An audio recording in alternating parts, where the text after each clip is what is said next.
Il y a une vérité inconfortable que peu de gens veulent accepter. Lorsque tu te retires vraiment, quand il n'y a plus de mots, ni d'explications, ni même de ressentiment, l'autre le ressent comme une fracture irréversible.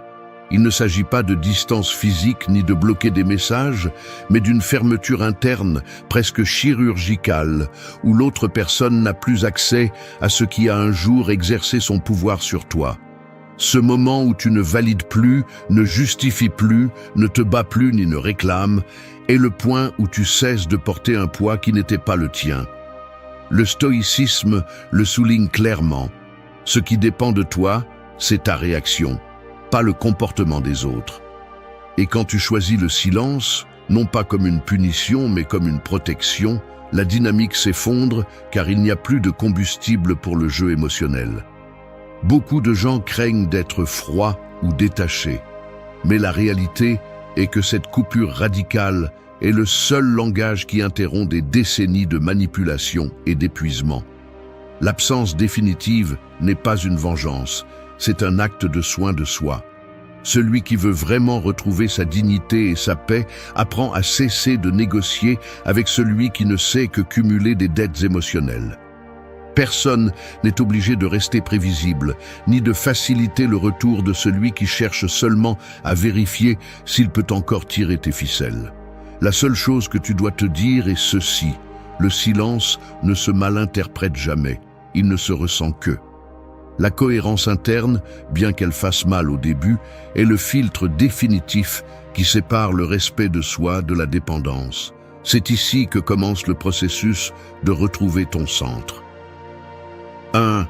Retire ta présence, récupère ton pouvoir. La vérité est simple et brutale. Tant que tu es présent, tu continues à perdre. Ne te trompe pas. La fantaisie que ton absence fera réfléchir l'autre si tu laisses une porte entrebâillée n'est qu'un tranquillisant mental, une excuse pour ne pas affronter la peur de lâcher prise. Si tu maintiens ton énergie autour de cette relation, même si tu t'éloignes physiquement ou te tais pendant quelques jours, tu continues à participer au même jeu. C'est comme prétendre cesser de porter un sac à dos lourd juste parce que tu le lâches une minute, mais tu ne l'abandonnes jamais complètement. Il ne te surprendra donc pas que l'autre personne continue à calculer, à attendre ta réaction et à mesurer chaque silence de ta part comme s'il faisait partie d'une négociation. La seule façon de récupérer ton pouvoir est de couper l'accès à ton monde intérieur, sans explication, sans drame, sans message ambigu qui tente de provoquer des réponses. Celui qui cherche à justifier son retrait, en réalité, cherche à être poursuivi. À quoi bon maintenir cette dette émotionnelle? Si tu cherches encore à ce que l'autre comprenne, te reconnaisse ou se repente, tu es toujours lié, et ils ont la clé. Le véritable silence n'est pas l'absence de mots, c'est l'absence de disponibilité émotionnelle. Ce n'est pas une distance physique, c'est cesser d'organiser tes pensées et tes journées autour de ce que ce lien attend de toi. C'est ici que la plupart échouent. Ils confondent le distancement avec une arme, alors qu'en réalité, la seule force réelle réside dans le détachement total, dans l'indifférence établie depuis une clarté intérieure qui n'admet pas de retour en arrière. C'est inconfortable, car ton identité s'est probablement construite autour d'être ce pilier émotionnel, celui qui soutient, celui qui résout, celui qui ne disparaît jamais complètement. Mais cette image finit par être un masque qui n'accumule que de la frustration et te maintient dans une position de désavantage. Tu perds de l'énergie chaque fois que tu vérifies s'il y a des messages, chaque fois que tu hésites à répondre ou non. Chaque fois que tu analyses si ton silence est trop dur, chaque fois que ta paix dépend de la réaction de l'autre, tu as remis ton pouvoir. Il ne s'agit pas de faire l'indifférent, mais d'être indifférent.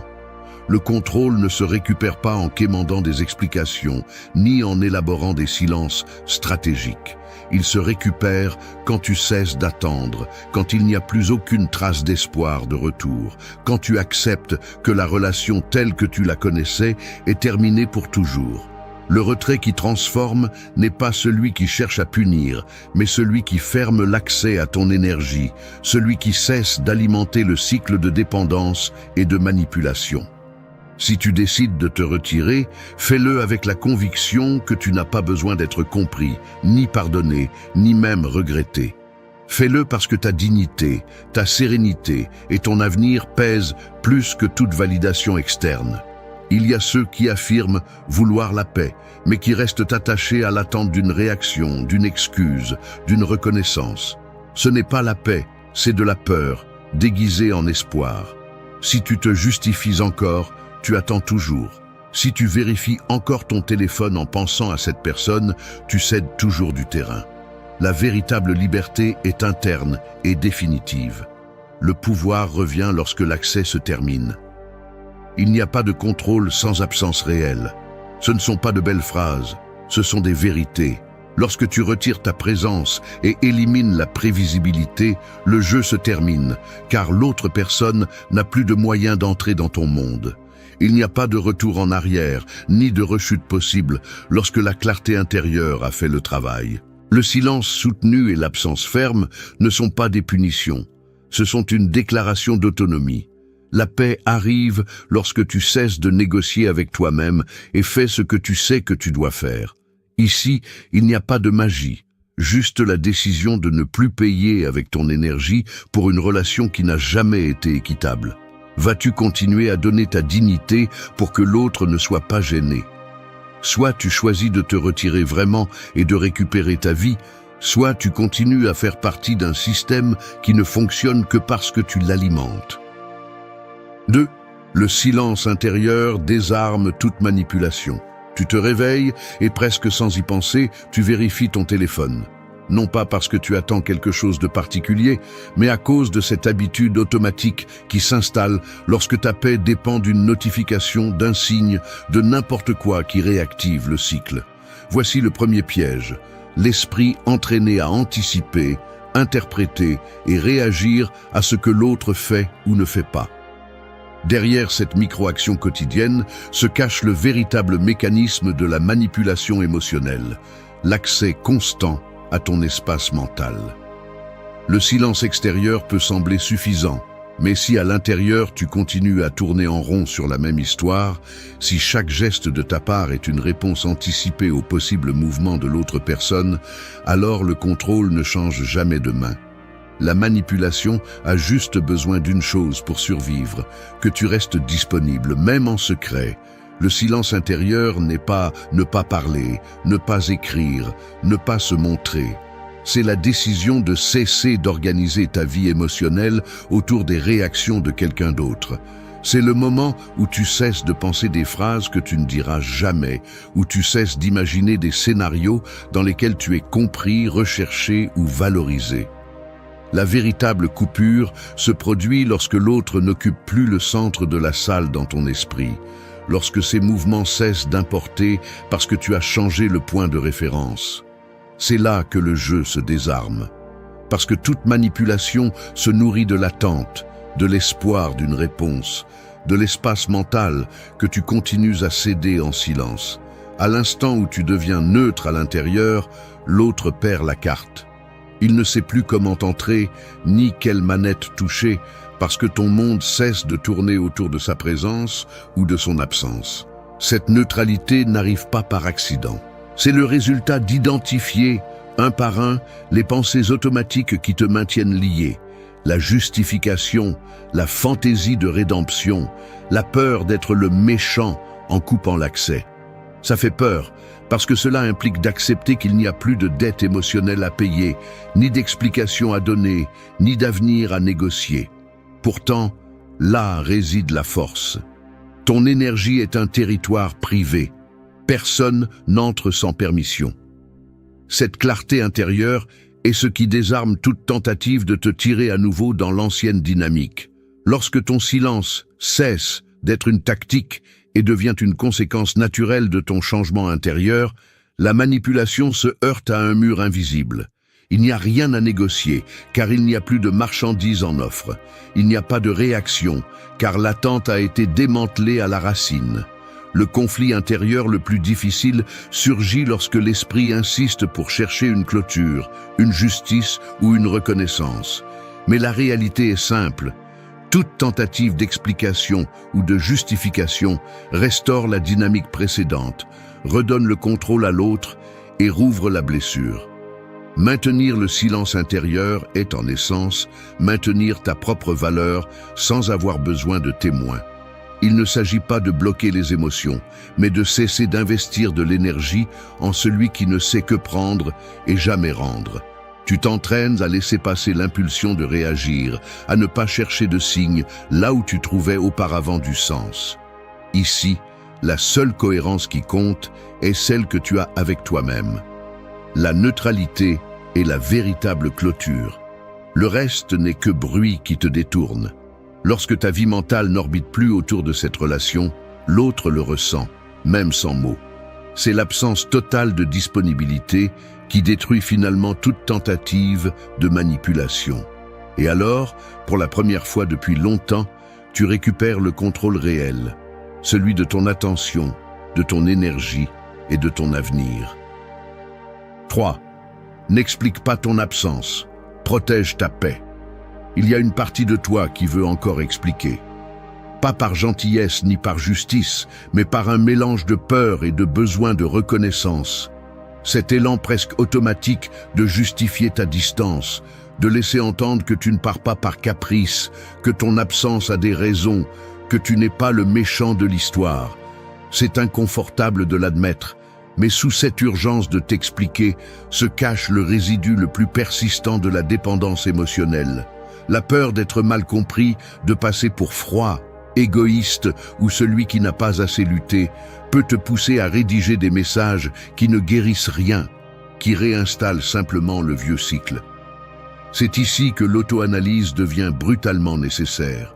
Expliques-tu ton absence pour clore le chapitre ou pour laisser ouverte la porte de ta validité face à l'autre? Parce que chaque explication, chaque tentative de nuancer ton retrait n'est pas de la neutralité. C'est un investissement émotionnel déguisé, un signe que tu cherches encore un impact, une compréhension ou une réaction. La clarté apparaît quand tu vois que l'acte d'expliquer n'est plus par respect, mais par peur de perdre le contrôle narratif de l'histoire. Analyser ce mécanisme avec honnêteté est inconfortable, mais absolument nécessaire si l'objectif est de protéger ta paix. Le mécanisme est simple, l'autre, habitué à ta disponibilité et à ce que tu laisses toujours une trace, interprète toute explication comme une fissure par laquelle il peut revenir. Peu importe qu'il s'agisse d'une explication longue ou d'un message court, dans les deux cas, l'accès se réactive. Le système de contrôle et de manipulation émotionnelle se nourrit de la prévisibilité, de savoir qu'à chaque mouvement de ta part, il y aura une raison, une justification ou au moins un signe de faiblesse à exploiter. Renoncer à expliquer ton absence n'est pas de la cruauté, c'est une stratégie. C'est comprendre que la paix intérieure n'a pas besoin de témoins ni de garanties. N'explique pas ton retrait. Protège ta paix, pas ton image. C'est la ligne de démarcation entre la fermeture authentique et l'auto-illusion. Lorsque tu décides de ne pas donner d'explication, tu fais face directement au désir le plus primitif d'être compris, de bien faire les choses, de ne pas porter la culpabilité. Mais tout cela fonctionne, en réalité, comme une extension du contrôle d'autrui sur ton monde intérieur. Si l'autre personne a besoin d'une explication pour accepter ton absence, c'est qu'elle joue encore avec l'idée qu'elle peut négocier les termes de ta décision.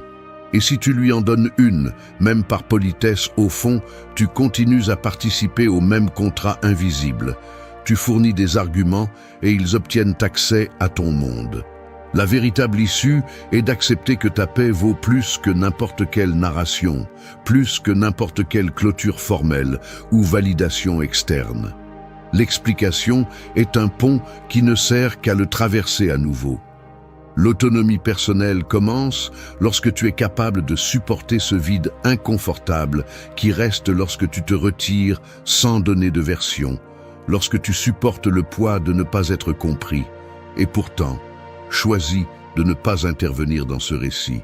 L'analyse stratégique est claire. Chaque fois que tu expliques, tu perds du terrain. Chaque fois que tu justifies, tu restaurais la dynamique précédente. La protection de ta paix n'est pas une réaction, c'est une décision anticipée. Tu établis une limite et tu la maintiens, même si à l'intérieur, la tentation de clarifier, d'adoucir, d'être perçu comme juste brûle. La véritable cohérence interne se démontre dans le silence soutenu, dans l'absence d'explication, dans la capacité de tolérer le malentendu externe, parce que tu ne te définis plus en fonction de ce regard. Si l'autre se sent mal à l'aise ou t'accuse de froideur, qu'il le fasse. Ta responsabilité n'est pas de réparer la perception d'autrui, mais de garder l'espace où tu construis ta propre tranquillité. Lorsque l'accès se ferme vraiment, la dynamique se termine. Il n'y a pas de négociation possible, pas de retour en arrière, car il n'y a plus d'énergie investie dans le cycle. C'est ça, protéger ta paix, même si personne d'autre ne le comprend. L'absence ne s'explique pas et ne se négocie pas. Elle se maintient depuis la conviction, pas depuis la culpabilité. Voici le prix de la liberté intérieure, choisir ta paix, même si cela signifie renoncer à ce que l'autre comprenne. 4.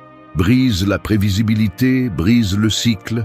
Une horloge à pendule, oscillant dans la pénombre, marque le rythme d'une routine qui ne change pas.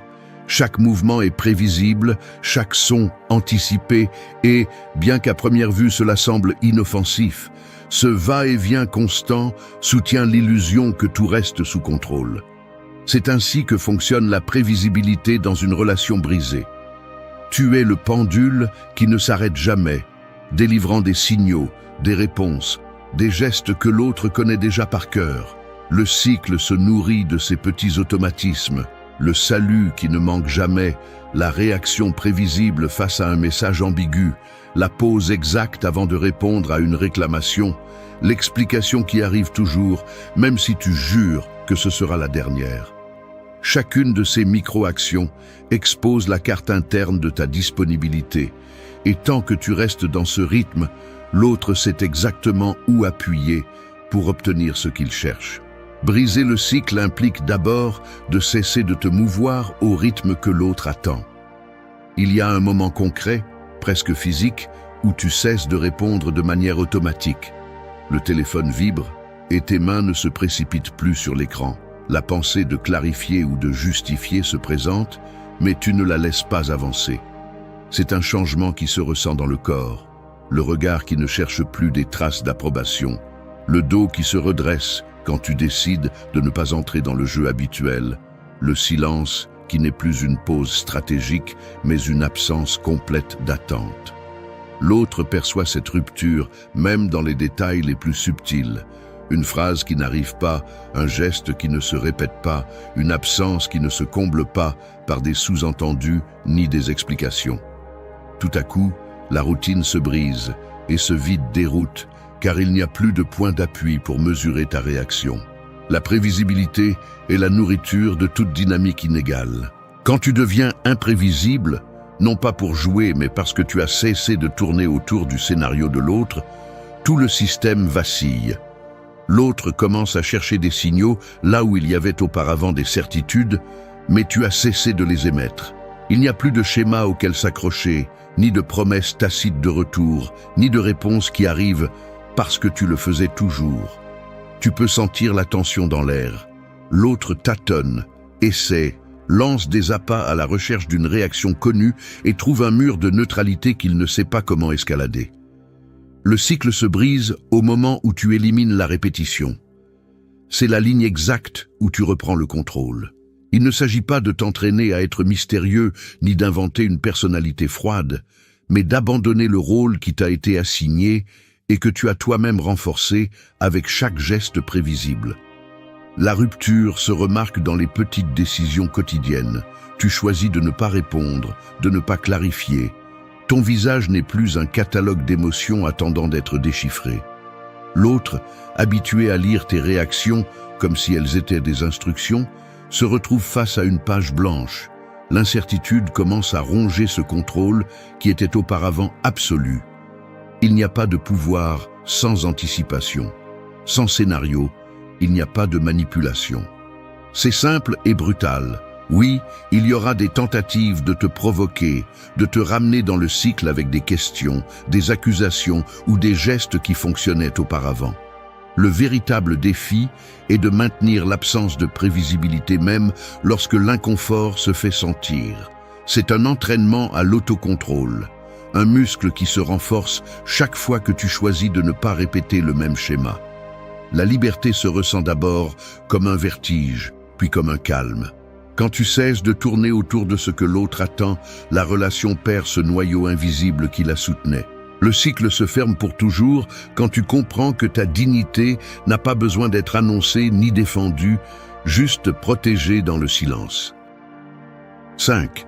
Arrêtez d'organiser votre vie autour des autres. Votre vie n'est pas une succursale des désirs des autres. C'est brutal, mais la plupart de vos journées continuent de tourner autour de ce que l'autre fait, dit ou ne fait pas. Et chaque minute que vous passez à calibrer votre humeur selon la température émotionnelle de quelqu'un d'autre, vous vous videz. Ne l'adouciez pas. Si vous organisez vos plans, vos horaires, vos émotions et même vos silences en fonction d'une autre personne, vous vous êtes effacé de la carte. Peu importe combien d'excuses vous vous inventez pour le justifier. Je fais juste preuve d'empathie. C'est par respect. Je veux éviter les conflits. Mensonge. C'est de la peur.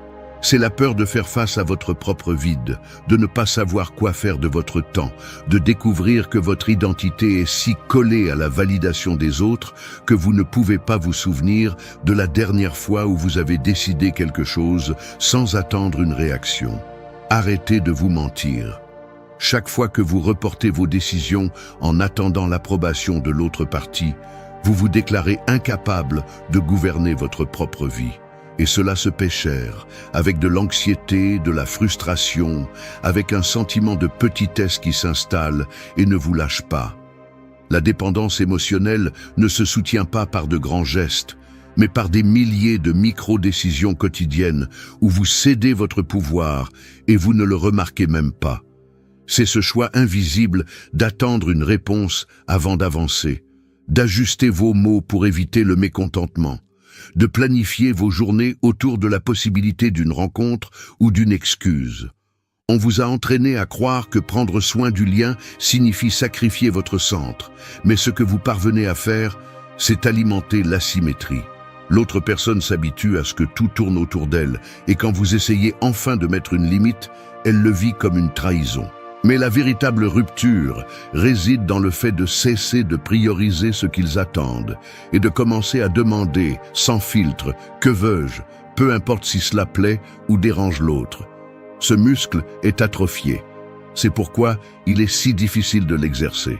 C'est pourquoi vous cherchez des excuses, vous reportez, vous vous convainquez que ce n'est pas le bon moment.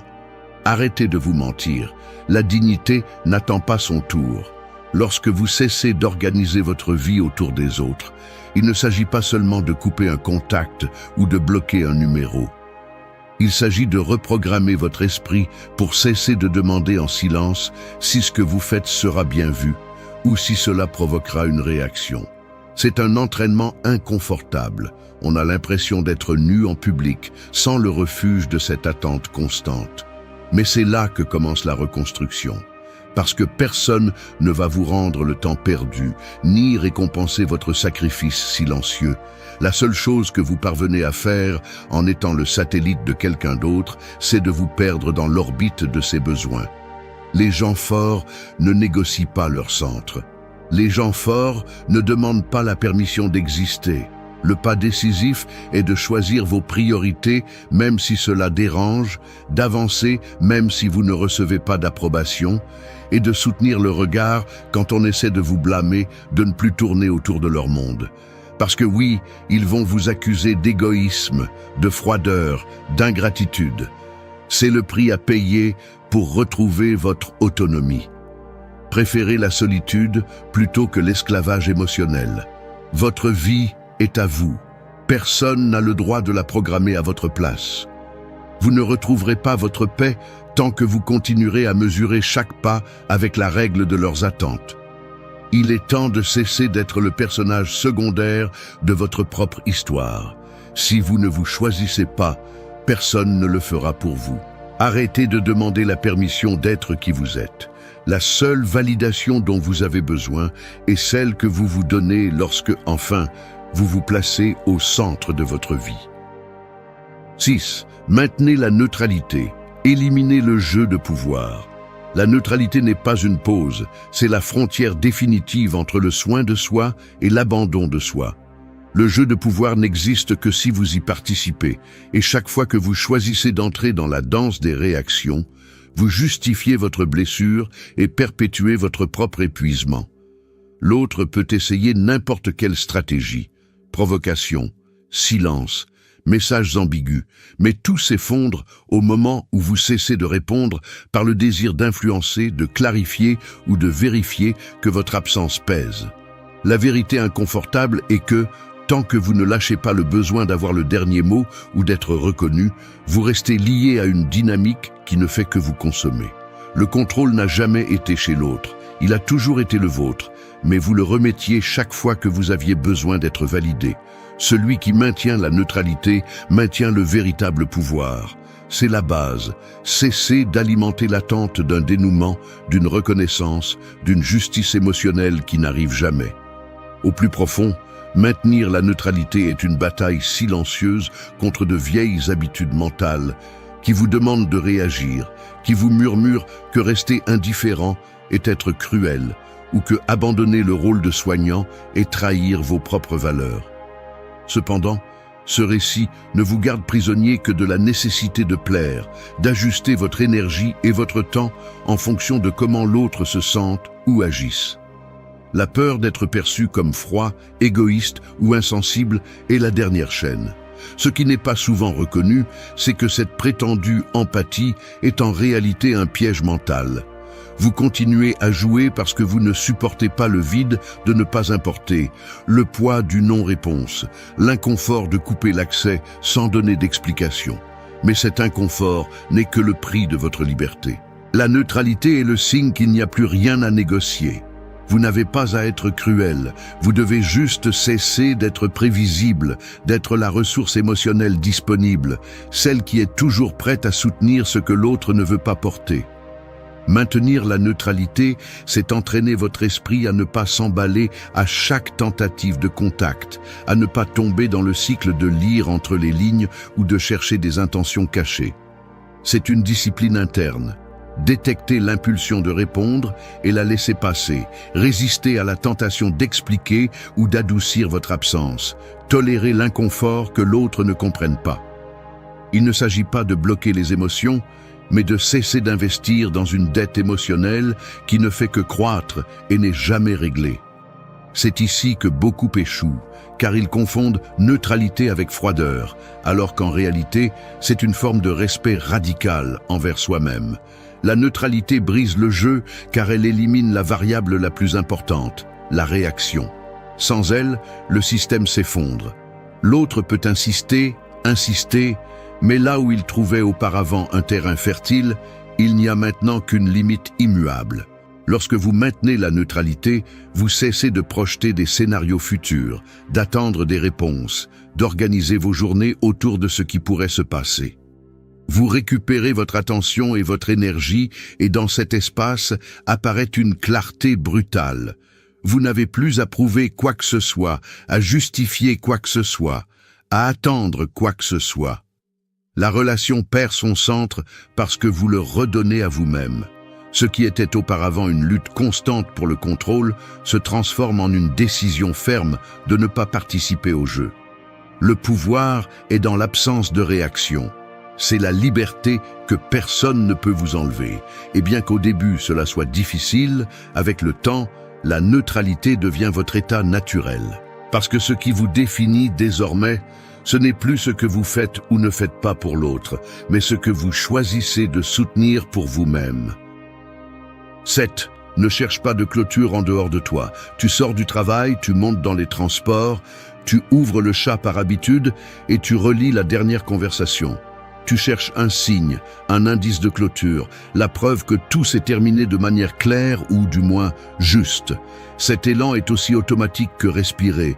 L'esprit veut une fin ordonnée, une certitude venant de l'extérieur qui lui permette d'archiver l'histoire et d'avancer. Sans t'en rendre compte, ce mécanisme te maintient attaché à l'attente que l'autre, avec un message, des excuses ou une explication, te libère du poids que tu portes encore. Mais cet espoir est le piège ultime. En pratique, chercher la clôture en dehors de soi, c'est céder le contrôle sur sa propre paix et sa narration interne. L'autre devient l'arbitre de ta tranquillité, et ton bien-être reste suspendu, accroché à une réponse qui peut ne jamais arriver, ou, si elle arrive, n'aura pas l'effet réparateur que tu imagines. Ce n'est pas une erreur naïve, c'est le résultat d'un entraînement émotionnel où tu as appris à croire que ton soulagement dépend de la validation et des mots des autres. Si tu analyses le cycle, tu verras le schéma. Tu t'accroches à l'idée du dialogue en attente, la conversation où tout s'éclaire, le retour de tout ce que tu as donné. Mais ce moment existe rarement. Ce qui se passe, c'est une succession de micro-essais, où chaque contact, chaque explication, chaque recherche de réponse ne fait que réactiver la blessure et maintenir vivante la dette émotionnelle. Le mécanisme est clair. Plus tu attends un signe de clôture de l'autre, plus tu prolonges ton propre épuisement et repousses le véritable point final.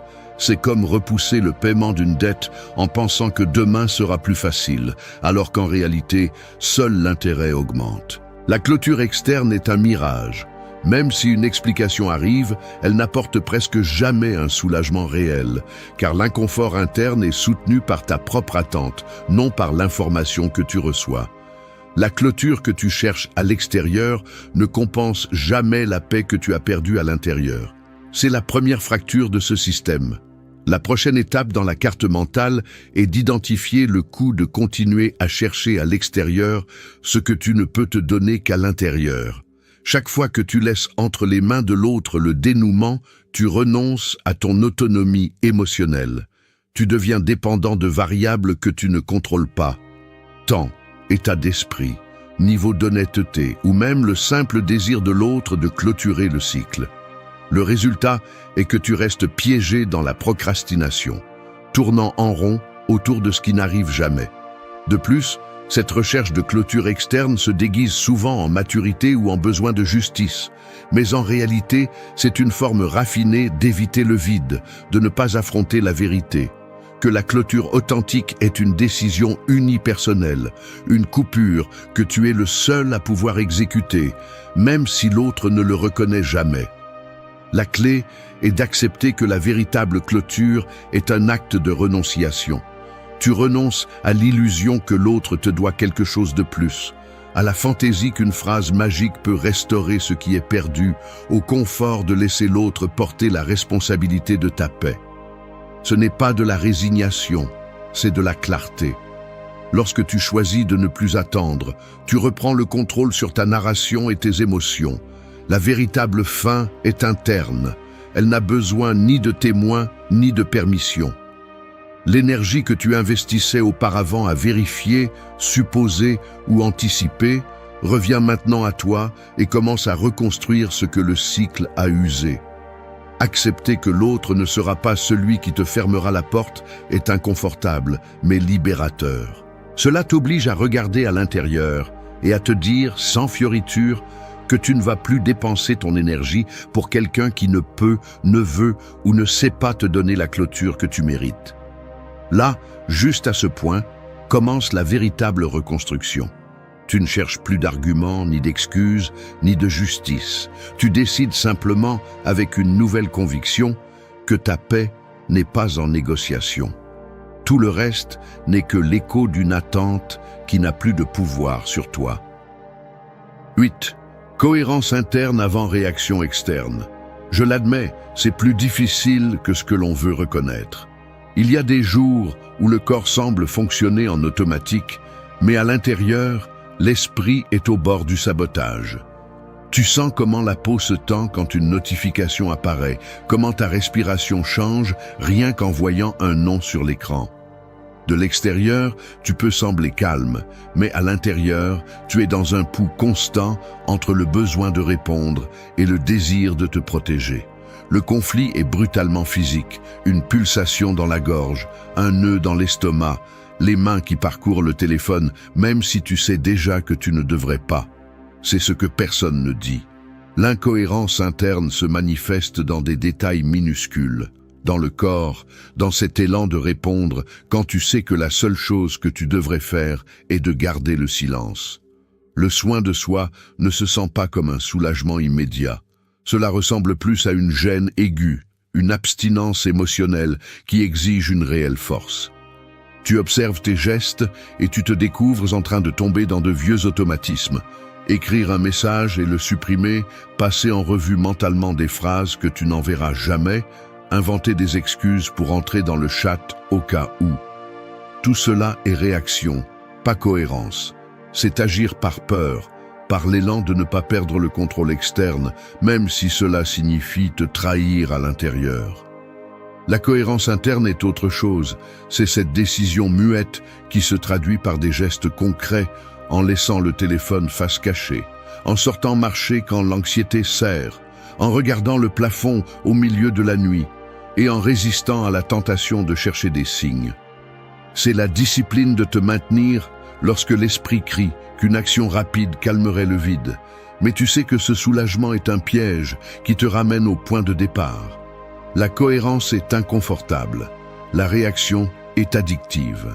C'est la ligne qui sépare celui qui se libère de celui qui répète. Dans le quotidien, la bataille se livre dans des détails que personne ne voit. Le silence n'est pas seulement se taire, c'est maintenir un geste neutre quand quelqu'un essaie de te provoquer.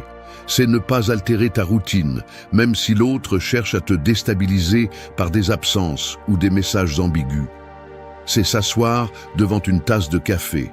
Et, même si l'esprit insiste à tourner autour du vide laissé par l'autre personne, t'obliger à maintenir le regard sur ton propre présent.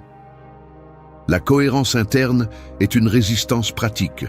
Tu t'entraînes à ne pas chercher d'arguments, à ne pas te justifier, à tolérer le malaise qui reste lorsque tu décides de ne pas donner d'explication. C'est le muscle invisible qui se renforce chaque fois que tu choisis de ne pas céder à l'urgence de la réaction. Là où il y a cohérence, il n'y a pas d'accès extérieur. Cette phrase, bien que gênante, est la boussole au milieu de l'abstinence émotionnelle. La réaction cherche à contrôler l'extérieur, la cohérence protège l'intérieur. L'autre peut insister, tâter, apparaître avec des réclamations ou des promesses. La véritable rupture se produit lorsque tes actions ne se modifient pas, lorsque ta présence et ton énergie restent au centre, sans se détourner en fonction des attentes de l'autre. Ici, on voit qui a vraiment coupé le cycle.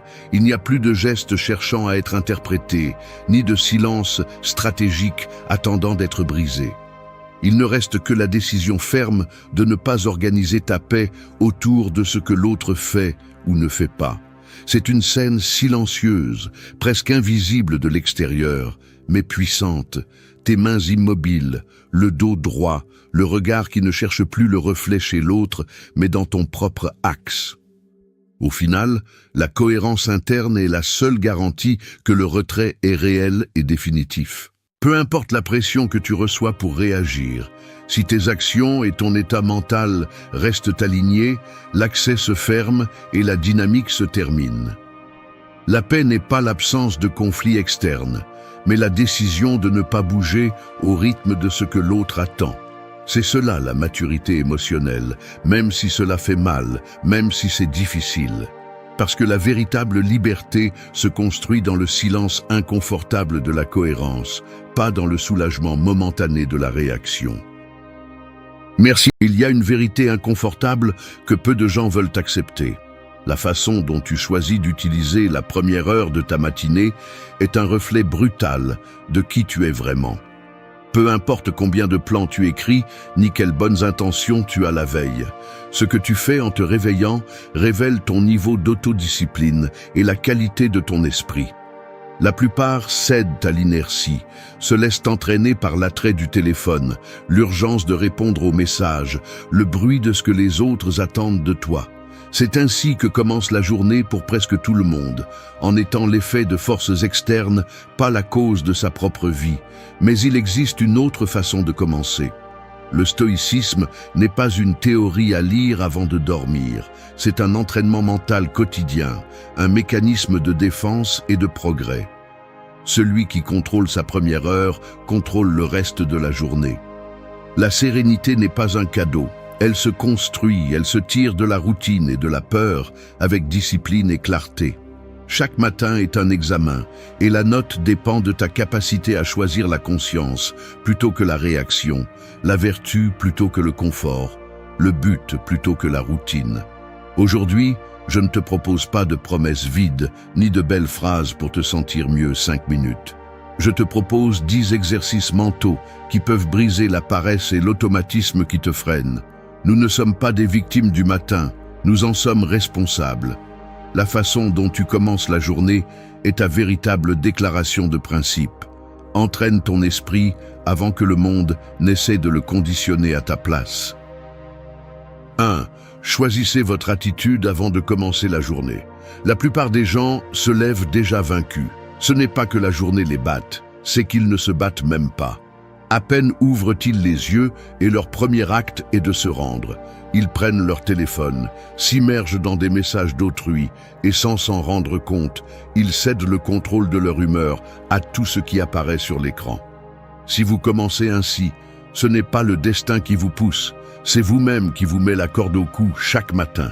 Il est facile de se justifier en disant que vous ne pouvez pas l'éviter, que c'est ainsi que fonctionne la vie moderne ou que demain, vous ferez les choses différemment. Mais ces phrases sont l'usine de la faiblesse. Ce que vous ne maîtrisez pas dans la première heure, vous le maîtriserez le reste de la journée. Et c'est un fait. L'attitude avec laquelle vous vous levez est votre première décision, pas un accident.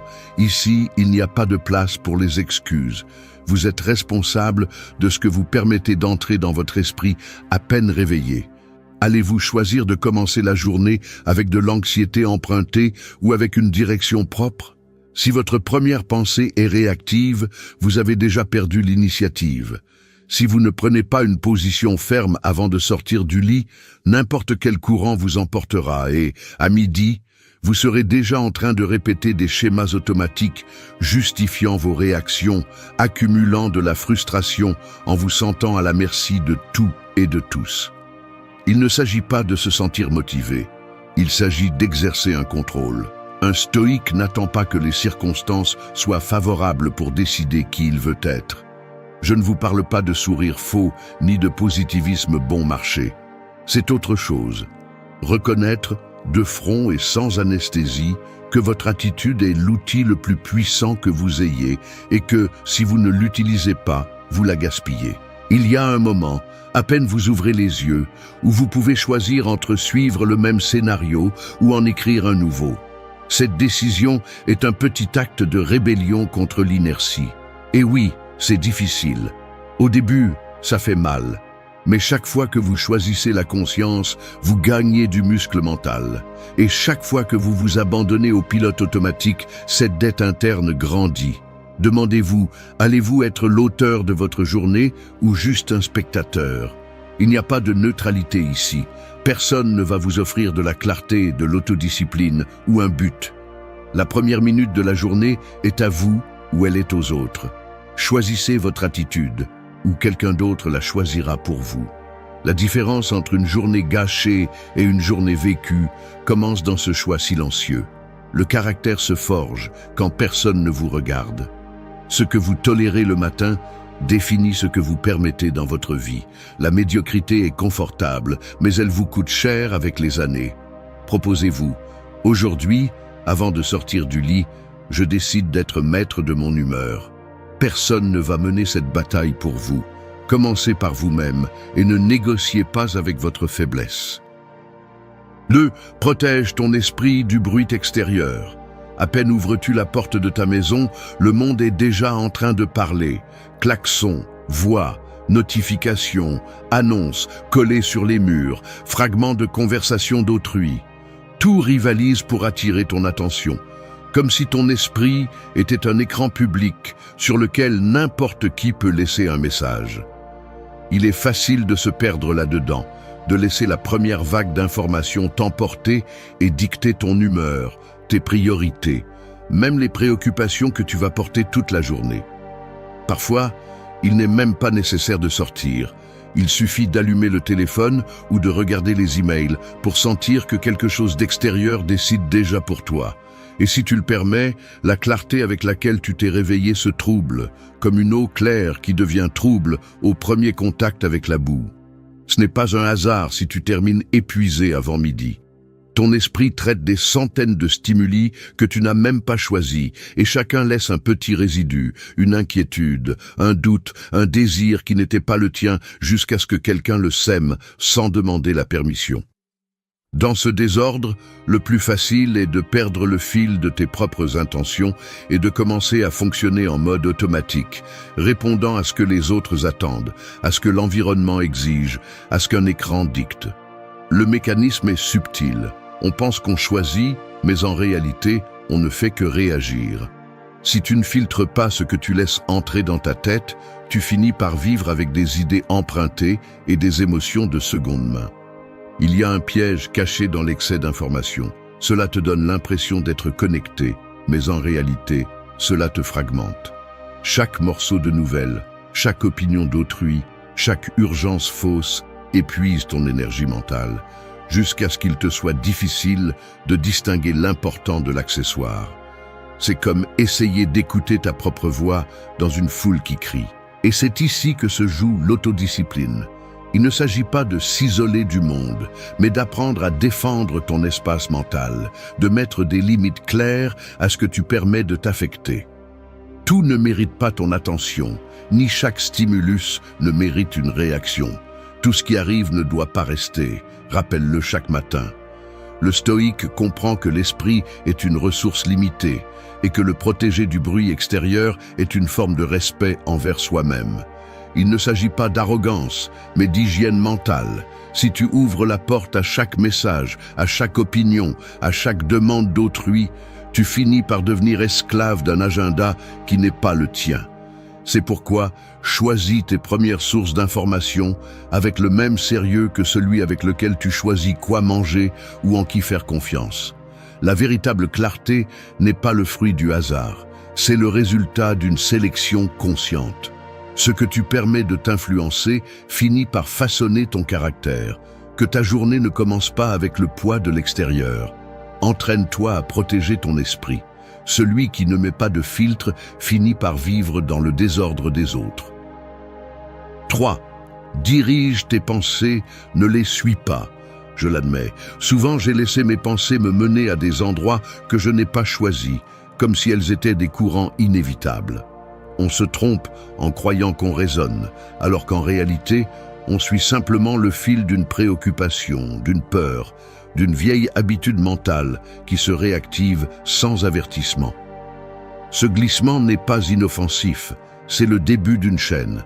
Une pensée en entraîne une autre, l'anxiété se multiplie, le focus se disperse, et sans s'en rendre compte, on ne vit plus le jour que l'on avait prévu, mais celui que notre esprit chaotique nous impose. Le piège réside dans l'apparence d'activité mentale. Tu crois que penser beaucoup équivaut à bien penser, mais ce n'est pas vrai. La pensée, si elle n'est pas dirigée, devient du bruit déguisé en analyse. Et ce bruit est coûteux. Il consomme ton énergie, affaiblit ta volonté et te rend vulnérable à tout stimulus extérieur. Il ne s'agit pas de contrôler chaque pensée de force, comme celui qui réprime une vague. Il s'agit de comprendre le mécanisme. Ce que tu ne choisis pas délibérément s'impose par inertie. Le cerveau est conçu pour économiser des efforts et répéter des schémas, même ceux qui te sabotent. Si tu ne filtres pas, si tu ne diriges pas, tu finis par être coincé dans des boucles mentales qui ne font qu'alimenter de vieilles habitudes et des émotions qui ne te servent plus. C'est ici que la stratégie stoïque est implacable.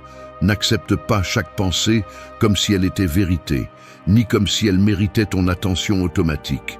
Mets-toi en mode directeur, pas en mode spectateur. Demande-toi, avec une brutalité honnête, cette pensée me rapproche-t-elle de la personne que je veux être ou renforce-t-elle simplement ma version la plus faible? Choisis. Diriger l'esprit est un acte d'autodiscipline quotidienne, pas un coup d'inspiration occasionnel. La pratique est concrète. Dès que tu remarques que ton esprit divague, arrête le flux et redéfinis la direction. Tu peux utiliser une phrase d'ancrage « Je ne suis pas les pensées, je les dirige ». Ce n'est pas de la magie, c'est de l'entraînement. Chaque fois que tu interromps un cycle négatif et choisis de délibérer, tu renforces le muscle de la volonté. Cela génère une différence cumulative. La personne que tu es à la fin de la semaine n'est pas celle qui réagit par habitude, mais celle qui décide avec intention. Les pensées sont des outils, pas des maîtres. Si tu les laisses gouverner, tu deviens esclave de tes propres mécanismes. Si tu les choisis et les canalises, le jour ne te domine plus, c'est toi qui domines le jour. N'accepte pas la tyrannie de ton esprit sans résistance. Soit tu prends le gouvernail, soit ce sont tes vieux fantômes qui le prendront. 4. Fais de la discipline ton premier acte. Un petit geste peut changer le cours de toute une journée, comme lorsque quelqu'un, avant que les autres n'entrent dans la pièce, réorganise les papiers sur la table et ajuste la chaise. Ce n'est pas seulement pour l'ordre, c'est une déclaration silencieuse de contrôle sur l'espace et le moment. C'est ainsi que fonctionne la discipline dans la première heure de la journée. Je ne parle pas de grandes prouesses ni de routine parfaite, mais de ce premier acte qui semble insignifiant, mais qui contient la graine de tout ce qui vient après. Le corps assommeille, la tête cherche des excuses, les muscles pèsent plus que d'habitude, et l'esprit murmure déjà des négociations pour reporter, pour se laisser aller. Là, juste à cet instant, tu décides si tu t'appartiens ou si tu te laisses aller à la commodité habituelle. Le premier acte discipliné ne se voit pas de l'extérieur, mais se ressent. C'est la décision de te lever dès que l'alarme sonne, de poser les pieds sur le sol froid, d'aller directement au robinet et de laisser l'eau te réveiller, même si tu préfères la chaleur du lit. Cette fraction de seconde où tu choisis l'inconfort plutôt que le plaisir immédiat est là où tu commences à écrire le véritable scénario de la journée. La discipline ne concerne pas le châtiment ni la rigidité, mais de te prouver, dès le matin, que tu as la capacité de diriger ta volonté, même si le corps réclame le contraire. C'est regarder le téléphone et, au lieu de glisser le doigt, le laisser de côté. C'est préparer le petit déjeuner avec attention, même si la précipitation t'invite à tout faire en automatique. Il y a quelque chose de profondément libérateur à prendre le contrôle de ces petites actions. Le silence de l'espace, les sons concrets de l'environnement, le frottement des vêtements en s'habillant, la respiration qui devient plus ferme. Là, dans ces détails, se construit la différence entre une journée traînée et une journée dirigée. Parce que chaque petit acte discipliné est comme poser une pierre de plus dans les fondations de ton caractère. La discipline est ton bouclier invisible. Rappelle-toi cela lorsque la paresse voudra gouverner. L'esprit, en voyant que tu obéis à tes propres ordres, commence à avoir plus confiance en toi. Tu cesses d'être un otage des impulsions, car, même si elles sont fortes, elles ne sont pas les chefs. Tu deviens quelqu'un qui tient sa parole, même si personne ne regarde. Cela a une valeur inestimable, car la véritable estime de soi ne vient pas de discours grandiloquents, mais de l'accumulation de ces petites victoires intérieures. Personne ne t'applaudit pour ne pas regarder ton téléphone, pour commencer une tâche qui te met mal à l'aise, pour sortir marcher même si tu préfères rester au lit. Mais là, dans ce silence, se forge la personne que tu vas respecter à la fin de la journée. Le premier acte discipliné n'est pas négociable. Si tu cèdes, tout le reste perd de sa force. Fais de la discipline ton premier acte et tout le reste s'organisera derrière. Si tu maîtrises le début, tu maîtrises la journée. 5. Trouve de la force dans l'inconfort. Le confort te rend plus faible que n'importe quel adversaire réel. C'est aussi simple que cela. Si tu te réfugies dans la tiédeur, tu t'entraînes à céder chaque fois que la vie te demande un effort. Personne ne devient fort en évitant l'inconfort. Chaque fois que tu choisis le chemin facile, tu nourris justement la partie de toi qui te sabote le plus. La société entière te vend l'idée que tu mérites un plaisir immédiat, un repos sans l'avoir gagné, une gratification sans lutte. C'est du poison, une anesthésie pour le caractère, un piège qui te transforme en otage de tes propres désirs paresseux. Il faut le dire sans détour. Si tu cherches à grandir, l'inconfort n'est pas un obstacle, c'est le seul maître qui ne ment pas. La douleur momentanée de surmonter la paresse, l'inconfort physique de l'exercice, l'effort de rester concentré quand tu préférerais te distraire, sont des investissements. Chaque inconfort supporté consciemment est une brique de plus dans la forteresse de ta volonté.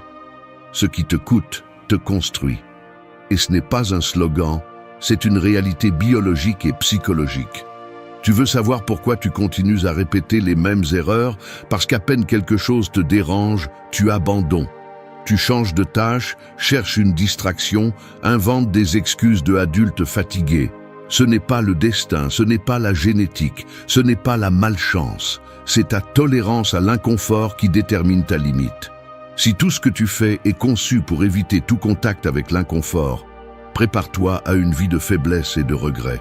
Le stoïcisme n'est pas une littérature ancienne, c'est un entraînement mental pour résister au poids de la vie sans plier.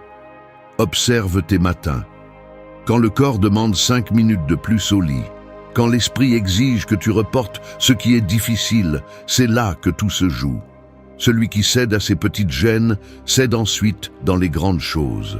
La force n'est pas spontanée, elle se cultive dans la répétition inconfortable.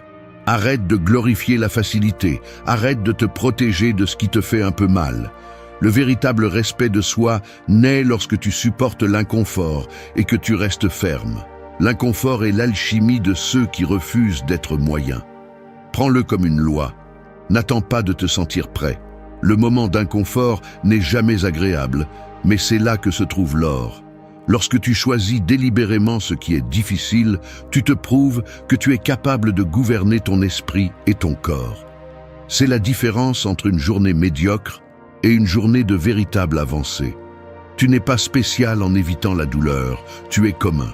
Celui qui embrasse l'inconfort comme partie de l'entraînement quotidien est celui qui finit par exceller dans n'importe quel domaine. Alors, la prochaine fois que le matin te propose 2 chemins, le confortable et l'inconfortable, tu sauras que l'option correcte est celle qui te coûte le plus. Parce qu'il n'y a pas de force sans friction, ni de clarté sans traverser le poids de ce qui dérange. Choisis l'inconfort, et la journée cessera de te sembler un ennemi. 6. Choisis la vertu plutôt que la gratification facile. La gratification facile te rend faible. C'est la racine du problème que presque personne n'ose regarder en face. Il ne s'agit pas seulement de petites décisions, mais de la manière dont tu t'entraînes chaque matin, chaque fois que tu choisis le confortable, l'immédiat, ce qui te promet un soulagement rapide, tu sacrifies une partie de ton intégrité. Le mécanisme est simple et brutal. Tu évites l'effort. Tu tombes dans la tentation de ce qui te séduit un instant et ensuite tu traînes le poids invisible de la culpabilité, de la frustration, de la sensation d'avoir échoué encore une fois. Personne n'a besoin de te le rappeler. Tu le sens dans ton corps et dans ton esprit, car chaque concession à la facilité est un message direct à ton caractère. Tu n'es pas capable de résister. Cette fracture s'accumule, et peu importe combien d'excuses tu inventes pour la cacher. Cela se voit dans ta manière de regarder la journée, dans la peu d'énergie avec laquelle tu fais face aux défis, dans cette voix intérieure qui te demande moins que ce que tu sais que tu pourrais donner. La véritable bataille n'est pas contre le plaisir, mais contre la tendance à céder à lui sans filtre. Le problème est beaucoup plus profond que avoir de la volonté. C'est le manque d'un critère interne qui guide tes décisions quand personne ne te voit. Il y a une voix automatique, presque programmée, qui t'invite à prendre le raccourci, dormir 5 minutes de plus, vérifier le téléphone par habitude, manger n'importe quoi, juste parce que c'est à portée de main. Cette voix est l'écho d'années de conditionnement, de routines mal apprises, de croyances qui te disent que ce n'est pas grave si tu lâches un peu. Mais si, ça l'est.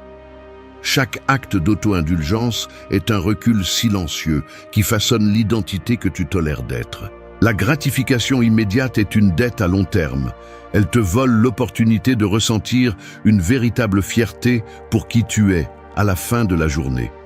La clé est de cesser de négocier avec tes faiblesses et de commencer à choisir ce qui renforce ton caractère, même si ça fait mal, même si ça coûte, même si personne ne le remarque. Il ne s'agit pas de vivre une vie de privation absurde, mais de comprendre que la vertu, la tempérance, l'honnêteté, l'autodiscipline a une valeur qui ne se mesure pas en plaisir momentané, mais en la qualité de la personne que tu construis avec chaque décision. Il faut regarder en face tes propres excuses. As-tu vraiment besoin de cette gratification ou es-tu juste en train de fuir le travail intérieur que tu sais que tu dois faire? L'esprit s'habitue vite à la facilité, mais il peut aussi être entraîné à choisir ce qui élève, ce qui laisse une empreinte positive sur ton estime de soi. La vertu n'est pas négociable, répète-le lorsque la tentation se présente.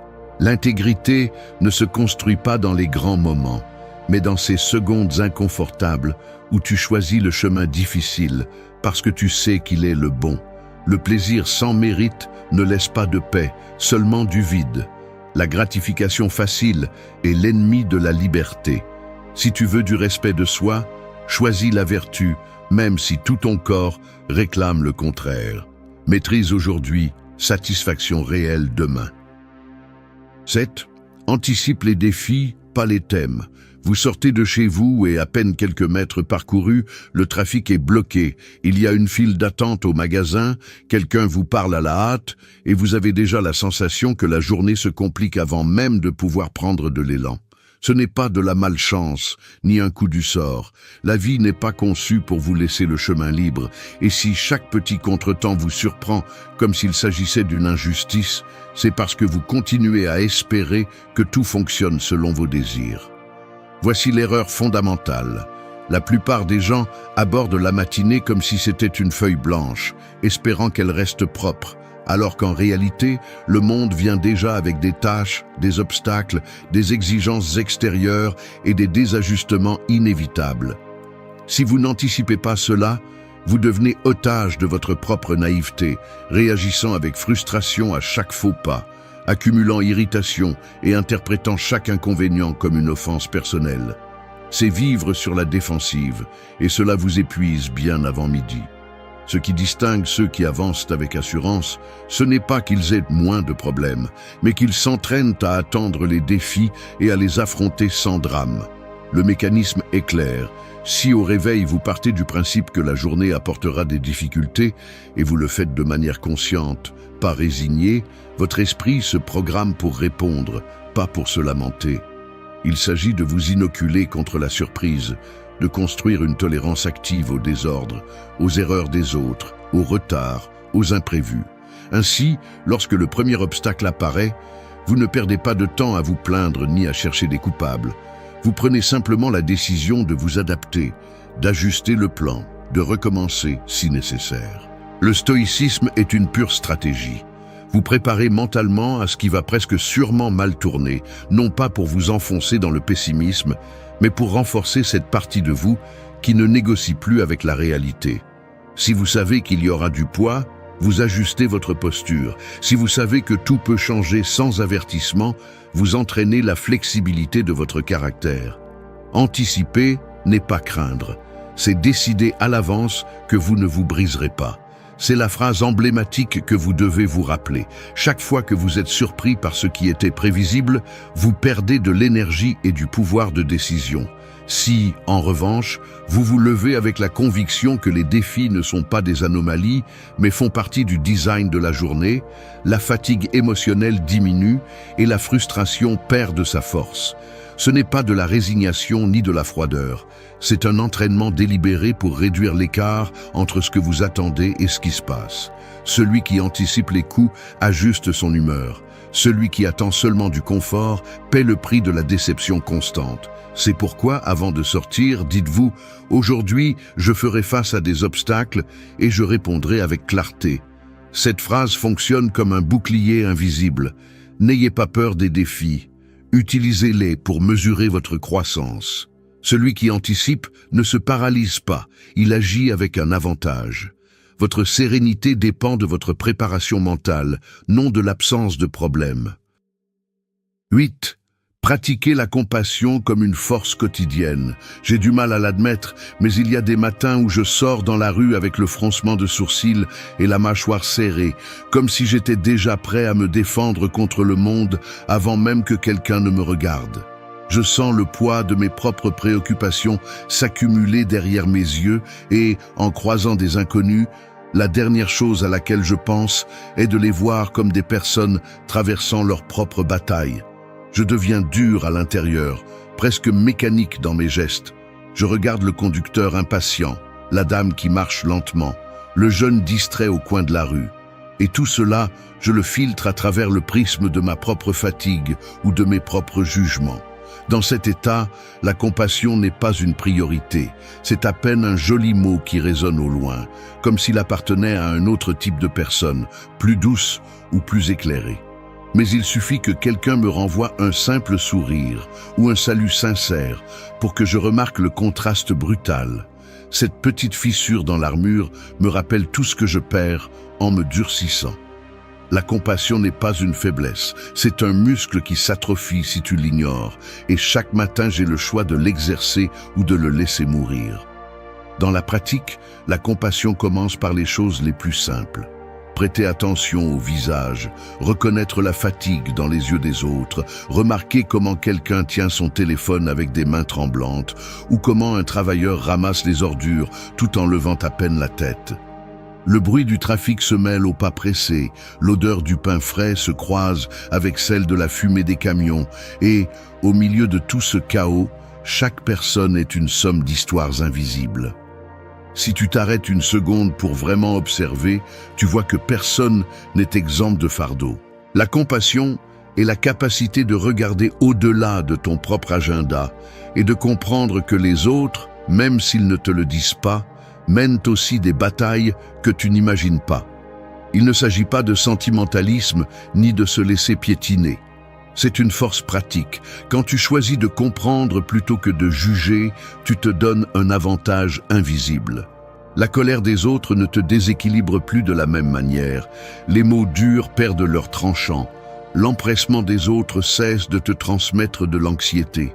Pratiquer la compassion est un acte de maîtrise de soi aussi concret que de résister à la gratification immédiate ou de se lever quand c'est difficile. C'est décider que, même si l'esprit te pousse à la réaction automatique, tu peux répondre avec compréhension. Un geste aimable, un regard sans jugement, même céder le passage en silence, sont des entraînements quotidiens. Chaque fois que tu choisis de ne pas répondre avec dureté, tu gagnes du terrain intérieur. La compassion est une force silencieuse, répète-le en marchant. Parce que comprendre l'autre n'est pas se rendre, c'est prendre le contrôle de la qualité de ton humeur. La colère et l'indifférence te rendent plus faible que n'importe quel acte de bonté. Celui qui pratique la compassion, même quand personne ne le mérite, cultive une sérénité qui ne s'achète avec aucun autre effort. Fais de la compassion une habitude matinale, non pas parce que le monde le mérite, mais parce que tu mérites de ne pas porter l'amertume des autres. La véritable force est de choisir l'humanité, même dans les détails les plus petits. 9. Donne un sens à chaque lever de soleil. Un lever de soleil sans sens est comme une machine en mode pilote automatique. Elle consomme de l'énergie, produit du bruit, mais n'avance vers aucune destination réelle.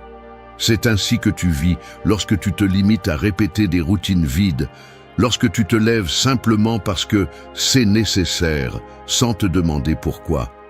Ne te trompe pas, la majeure partie de ta fatigue ne vient pas du travail acharné, mais du manque de direction. Si tu ne donnes pas de sens à tes matins, tu deviens l'ouvrier d'un agenda que tu n'as même pas choisi. Ce sentiment de vide, ce dégoût qui t'accompagne même après une bonne nuit de sommeil, est le symptôme d'une vie qui avance par inertie. Personne ne te le dira en face, mais beaucoup préfèrent ne pas regarder cette vérité en face. Tu te voles toi-même l'opportunité de vivre avec un but chaque jour. Et la facture, c'est le temps qui te la présente, pas la chance. L'excuse la plus facile est le « je n'ai pas le temps de philosopher au réveil ». Tu n'as pas besoin d'heures de méditation, tu as besoin d'une brutalité d'honnêteté. Chaque jour que tu commences, sans te demander « pourquoi me lève-je vraiment ?», tu te mets entre les mains du vide. Ne te cache pas derrière des obligations, ni ne te réfugie dans la routine confortable de faire pour faire.